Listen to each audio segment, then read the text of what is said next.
আসসালামু আলাইকুম, সকলকে স্বাগতম নতুন আরেকটি ভিডিওতে। বরাবরের মতন আমি হাজির আরও দুইটা ডিফারেন্সি ক্লাসের আলোচনা নিয়ে। আজকে আমরা এই ভিডিওতে দুইটা শব্দ নিয়ে আলোচনা করব, যেমন লুক আপ এবং সি।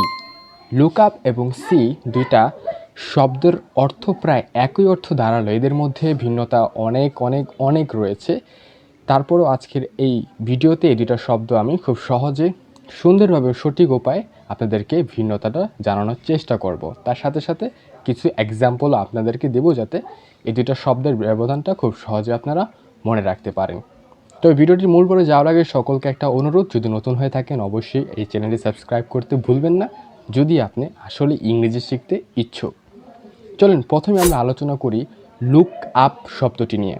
লুক আপ শব্দটির অর্থ বোঝানো হয় কোনো কিছু খোঁজা, অর্থাৎ অনুসন্ধান করা, কোনো কিছু থেকে কোনো কিছু খোঁজা। এই অর্থ প্রকাশ করতে লুক আপ শব্দটি ব্যবহার হয়ে থাকে।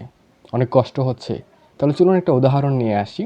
যেমন look up the word in the dictionary, যে ডিকশনারিতে শব্দটা খুঁজো। যে আপনি কোনো একটা শব্দ পারেন না, আমি আপনাকে বললাম যে look up the word in the dictionary, dictionary থেকে শব্দটা খুঁজে বের করো। তুমি কোনো কিছু খোঁজা অর্থে আপনি লুক আপটা ব্যবহার করবেন।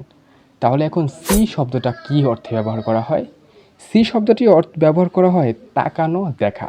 যে কোনো একটা কিছু আপনি দৃষ্টিগোচর হয়ে কোনো কিছু একটা দেখলেন কিছুক্ষণের জন্য, সেক্ষেত্রে আপনি সি শব্দটি ব্যবহার করতে পারবেন। যেমন that I want to see the winning moment, যে I want to see the winning moment. এইভাবে আপনি এই লুক আপ এবং সি শব্দ দুটি খুব সহজেই ব্যবহার করতে পারবেন।